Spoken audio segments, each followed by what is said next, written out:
So this one gets a little tricky, right? What food and snack should I have on hand? That's really going to depend upon the person you are and the things you enjoy. However, some of the biggest things we really look to provide more of and make sure we're around are foods that we know are going to lead to our basic goals. Things that hit all four components of a perfect meal, and things that we know are going to limit the trans fat and sugar that we talked about earlier. Foods that are as non-processed or unprocessed as possible, foods that are going to help us to reach our goals, and foods that are easily accessible in different situations while traveling or moving.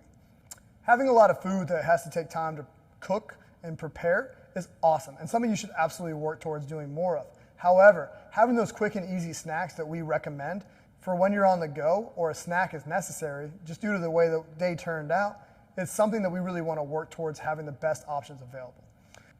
So, what are some examples of some of these great foods? Well, we always recommend you have veggies and fruits on hand so that they're easy to take with you and something you can have. We also recommend having some of the less processed bars, snacks. So as we go through and we pick these snacks to have on hand, we go back to some of the basics.